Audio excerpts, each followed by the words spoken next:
Thank you for holding this hearing, and thank you to all of the witnesses for taking the time to be here. We certainly really appreciate it. Dr. Harper, I've got a couple questions for you.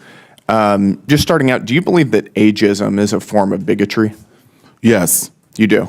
Yeah, I thought so because you wrote an article saying that ageism in media discourse about Biden's reelection is an issue. Do you still believe that ageism was an issue in the past election cycle? I believe that ageism in any form and in any context is a problem. Do you believe that Americans who were concerned about Joe Biden's age were bigoted? I did not say that in my article, nor do I claim that now. You said that ageism is a form of bigotry.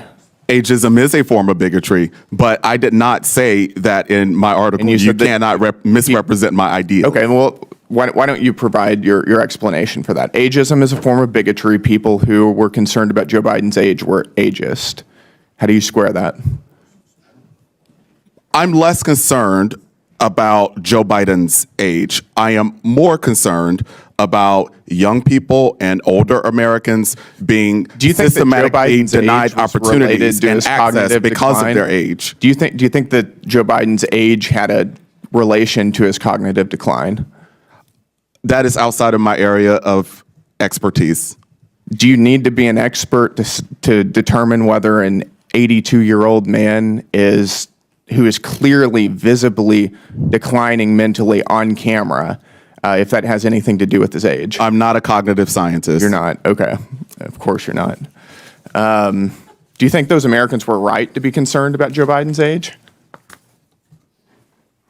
Again, you're missing the point. The point is about the ageism itself. Okay. It isn't about Joe Biden. We're going to move on. Do you believe that America should be a colorblind society?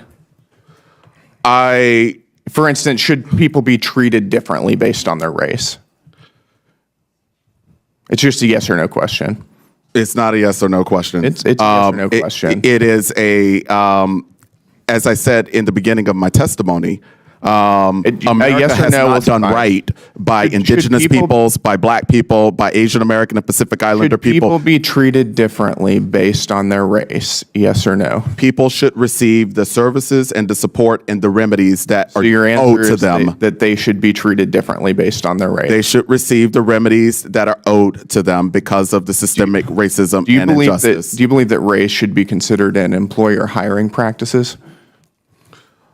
I do not believe that white people are the only qualified people for jobs. I didn't say that. Nobody said that. I asked you if race should be considered in employer hiring practices.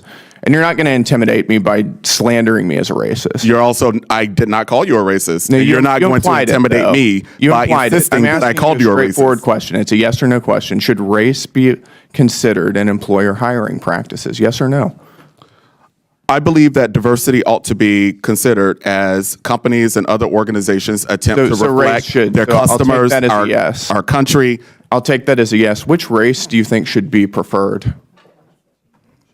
I do not think that a single race should be preferred. Well, you just said that you believe that race should be considered in employer hiring practices. I don't know. There's going to be a transcript of this hearing. I didn't say that in that way. Okay. Why don't you explain what you believe? What I said and what I believe is that the demographic composition of workplaces, our nation's military, and so on, our Congress ought to reflect the diversity of the United States of America. Racial demographic composition. Racial demographic, is that what you're saying? Racial, gender. Okay, so race should be a factor in employer hiring practices. Yeah, that's what you're saying, is it not? Organizations ought to attempt to match the diversity of their... You're hopping around the question. No, I am answering quite straightforwardly, as a matter of fact. Who gets to determine which races are preferred? I already told you I don't have a single racial group. You just told me that you believe that the racial demographic makeup should be taken into account in hiring practices. And it should be reflected in all levels of companies and other organizations. Okay, let's talk about college admissions. If two different children are applying for college, let's say one is white and one is black, and there's one slot available, Should they be evaluated based on the same objective criteria, test scores, for instance? Are you familiar with holistic admissions? Should they be held to the same standards regarding test scores? I am a proponent of holistic admissions. It's just a yes or no question. Yeah, no, I can't answer that question for you as a proponent of holistic admissions. Got it. I'll take that as a no. Thank you, Mr. Chair.